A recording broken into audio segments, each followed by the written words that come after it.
कि हार एक विराम है, जीवन एक महासंग्राम है। क्या हार में क्या जीत में, किंचित नहीं भयभीत में। संघर्ष पथ पर जो मिले यह भी सही वो भी सही। अभिशाप दो चाहे मुझे अभिशाप दो, कुछ भी करो कर्तव्य पथ से मैं भागूंगा नहीं। नमस्कार, जय हिंद। मैं विश्राम सिंह आप लोग के सामने आज के अपने यूट्यूब चैनल टारगेट विद विश्राम सिंह में स्वागत है। तो आज एक हम महत्वपूर्ण टॉपिक पढ़ेंगे। आपको बता दें कि हम बहुत लाइव में सुने हैं कि जो भी भारत के प्रमुख जांच एजेंसी कौन कौन है, प्रमुख जांच एजेंसी है भारत के प्रमुख जांच एजेंसी कौन कौन है, इसके बारे में हम आज बात करेंगे। क्योंकि हम भी सुने थे, जब भी हम पढ़ रहे थे उस टाइम हम भी सुने कि ED, CBC, CBI, CID, NCB, raw, IB, ये सब क्या होते हैं। आखिर भारत में इतने लंबे लिस्ट जांच एजेंसियों को क्यों बनाई गई? क्यों एक ही जांच एजेंसी क्यों नहीं कर सकती है जांच? इतने लंबी लिस्ट क्यों है भारत में? इस पर हम बात करने की कोशिश करेंगे। तो आइए एक बारी बारी से हम बात करने की कोशिश करेंगे कि पहला नंबर हम बात करेंगे ED. ED enforcement directorate. ED प्रवर्तन निदेशालय। आप देख सकते हैं ये क्यों बनाएगी, प्रवर्तन निदेशालय क्यों बनाएगी? आप सुने होंगे ईडी की छापा पड़ रही है, इन्फोर्समेंट डायरेक्टरेट। ये क्यों बनाई गई? आपको बता दें कि टैक्स जब लोग चोरी करते हैं ना, टैक्स चोरी करने के उद्देश्य से इसको बनाया गया था कि जब आप 10 करोड़ रुपया कमा रहे हैं और टैक्स न देने के बजाय आप कहीं और इन्वेस्टमेंट कर रहे हैं और बिल्डिंग खड़ा कर रहे हैं, और टैक्स चोरी करने के लिए जब हम कोई बिल्डिंग बना लेते हैं ना, तो ईडी उस पर छापा मारती है। टैक्स क्या बोलते हैं कि भैया तुम उसको छापा मारो, साला वो 10 करोड़ रुपया कमाया और 1 रुपया भी टैक्स नहीं दिया। और टैक्स का नियम ये कहता है कि आप जितना कमा रहे हो उतना अगर खर्च कर रहे हो तो आपको टैक्स देने की जरूरत नहीं है। तो ईडी को इसीलिए बनाया गया कि जो कमा रहा है वो पैसा कहाँ लगा रहा है। कहीं टैक्स चोरी करने के उद्देश्य से तो नहीं कुछ काम कर रहा है, कुछ इलीगल काम तो नहीं कर रहा है। जैसे लोग बड़े बड़े बिल्डिंग बना लेते हैं, बड़े बड़े कुछ मॉल खोल देते हैं, बड़े बड़े दुकान खोल देते हैं। तो ईडी उन जगहों पर छापा मारती है जो टैक्स चुराते हैं, छोटे मोटे बनाई जो बड़े बड़े होते हैं, बिल्डर टाइप। तो ईडी को इसलिए बनाया गया था। ईडी का एक ही उद्देश्य है, टैक्स चोरी आप कर रहे हैं तो आपके अंदर छापा लग सकती है कि आखिर वो पैसा कहाँ गया। अटल बिहारी वाजपेयी का नाम था कि सत्य और सच दुनिया का एकमात्र हथियार है। आप देखे होंगे कि किसी भी सरकारी जगह पर अटल बिहारी वाजपेयी बोले थे कि किसी भी सरकारी जगह हो गया, किसी भी सरकारी ऑफिस में हथियार लेकर आप नहीं जा सकते हैं। आप समझ चुके होंगे कि मैं कहां बात कर रहा हूं, भ्रष्टाचार पर। और अटल बिहारी वाजपेयी ये बात कह कर गए, जो कल ही 25 दिसंबर था, जो सुशासन दिवस के रूप में उनको मनाया गया, उनके अभूतपूर्व कार्यों के लिए उनको याद किया जाता है। तो वही कह कर गए कि किसी भी सरकारी जगह या किसी भी सरकारी दफ्तर पर आप हथियार लेकर नहीं जा सकते हैं। और उनका ही बात था कि सच और सत्य दुनिया का एकमात्र हथियार है। तो वही हथियार आप ऑफिस में नहीं लेके जा सकते हैं। सच दिखाने की कोशिश कीजिएगा तो फिर वो अपराध हो जाएगा, इसलिए बाहर ही आप रखिए सच। तो यही भ्रष्टाचार को रोकने के लिए ऐसे ऐसे डिपार्टमेंट को लगाया गया जो टैक्स को चोरी करते हैं। टैक्स चोरी करने के उद्देश्य से ईडी को लाया गया था। अब आइए सीबीसी। आप सुने होंगे CBC, central vigilance commission. CBC central vigilance commission. ये देखिए सेंट्रल विजिलेंस कमीशन, ये तो सबका बाप होता है। हम क्यों कर रहे हैं? क्योंकि जितने भी अधिकारी हैं, कर्मचारी हैं, उन पर नजर रखती है।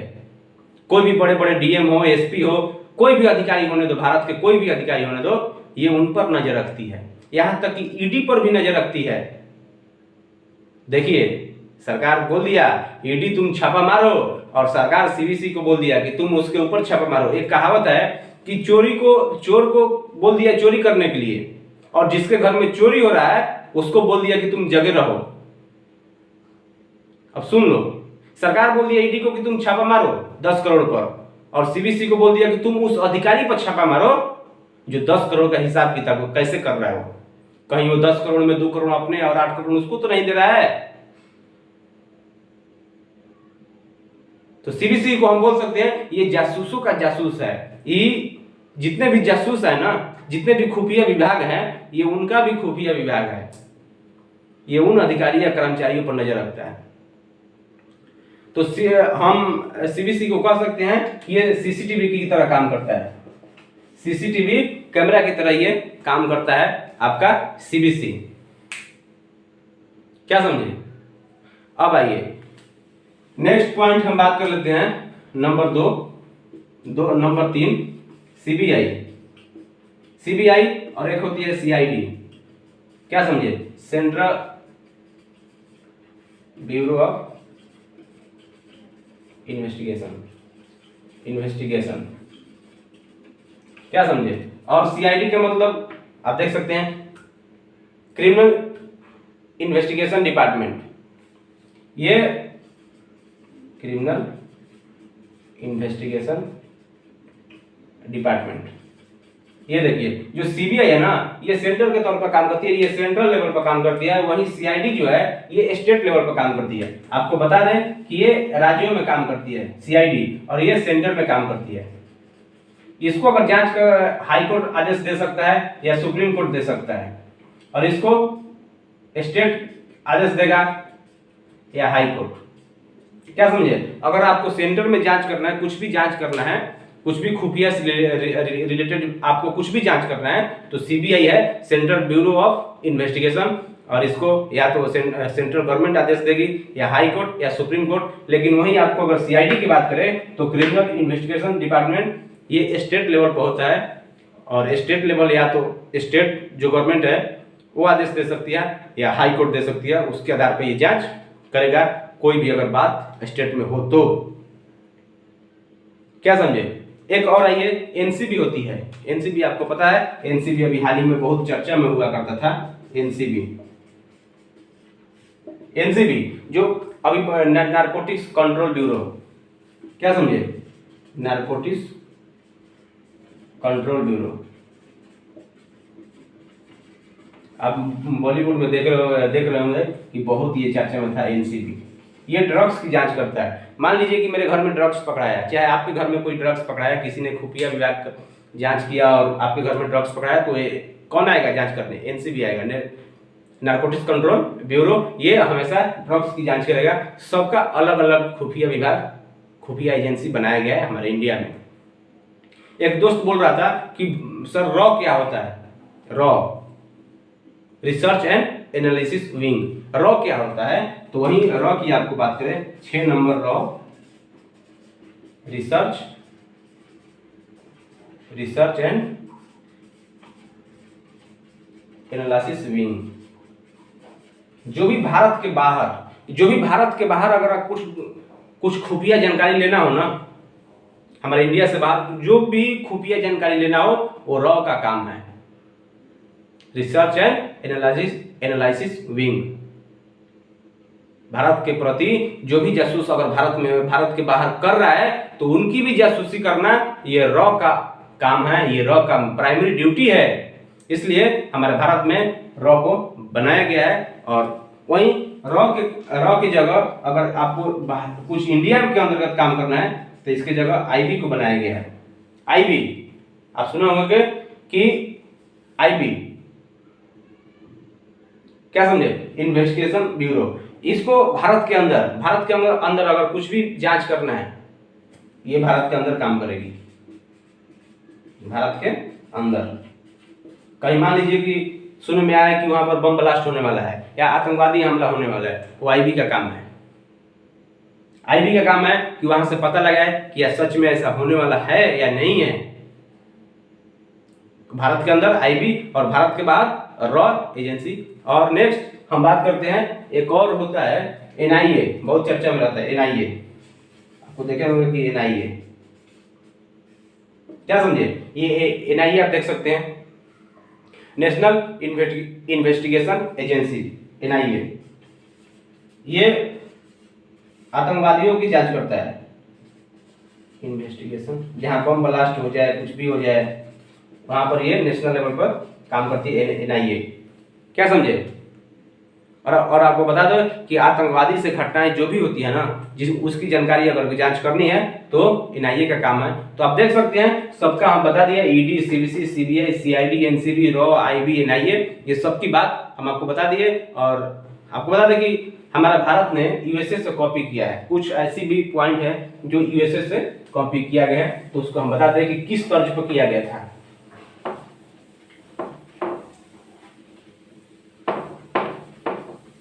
आइए हम बताते हैं कि किस तर्ज पर यूएसए से कॉपी हमारे इंडिया ने किया है। यूएसए और इंडिया, आप देख सकते हैं इधर, यूएसए और इंडिया। यूएसए में एक प्रमुख जांच एजेंसी हुआ करती है FBI, FBI, federal bureau of investigation. और एफबीआई के तर्ज पर ही हमारे भारत ने बना दिया सीबीआई। क्या समझे। वहीं एक और है एजेंसी सीआईए, और सीआईए के नाम पर ही हमारे भारत ने बना दिया एनआईए। देख लीजिए भारत की होशियारी, ये देखिए, ये यूएसए की जांच एजेंसी, ये भारत की जांच एजेंसी, जो बहुत ही महत्वपूर्ण होती है। क्या समझे। वहीं अगर आगे हम बात करते दोस्त, ये देख लीजिए, वहीं अगर आगे हम बात करें तो मिलिट्री में, आर्मी में होती है एमआई। एमआई फुल मत समझिएगा, मिलिट्री इन्वेस्टिगेशन। ये आर्मी का खुद का एक एजेंसी है, खुद का खुफिया विभाग है, खुफिया विभाग एमआई, ठीक है। ये आर्मी में होता है, हमारे भारतीय सेना में होता है। वहीं अगर हम लोकल एरिया में बात करें, LIU, ये पुलिस का होता है, जो भी आपके थानेदार के आसपास जो भी होते हैं ना, लोकल इन्वेस्टिगेशन यूनिट। क्या समझिए, लोकल इन्वेस्टिगेशन यूनिट, आप देख सकते हैं यहाँ पर लोकल इन्वेस्टिगेशन यूनिट, ये लोकल लेवल पर होता है, बाजार लेवल पर। क्या समझे, जिसको हम हिंदी में मुखबिर बोलते हैं। आपको पता होगा कि मुखबिर का काम कौन कर रहा है, जो लोकल लेवल पर होते हैं। ये हर एक थाना में होता है, जो भी लोकल एरिया का कुछ भी जानकारी और खुफिया जानकारी देना है ना, तो LIU देता है, जो आपको भी पता नहीं चलेगा कि LIU होता कौन है। समझ गए दोस्त। तो ये है खुफिया विभाग, भारत के पूरे जांच एजेंसी के बारे में आपको हम मोटा मोटी समझा दिए हैं। नेक्स्ट वीडियो में मिलेंगे, तब तक आप इसको एक बार नहीं, दो बार नहीं, 4 बार पढ़ते रहिए, क्योंकि मोटा मोटा जानकारी आपको होना जरूरी है कि ईडी का काम क्या है, सीबीसी का काम क्या है, सीबीआई का काम क्या है, आईबी का क्या है, रॉ का क्या है, एनआईए का क्या है, ये सब कुछ आपको जानना जरूरी है। तब तक नेक्स्ट वीडियो में मिलेंगे, तब तक जय हिंद, जय भारत। आप बने रहिए, नेक्स्ट वीडियो में हम लोग मिलेंगे। दोस्तों मैं विश्राम सिंह, अगर आपको ये वीडियो अच्छा लगे, पसंद आए तो सब्सक्राइब कीजिए, लाइक कीजिए और बेल आइकन को दबाइए, और आगे सब्सक्राइब करते रहिए, शेयर करते रहिए, अपने दोस्तों के पास पहुंचाइए, ताकि हर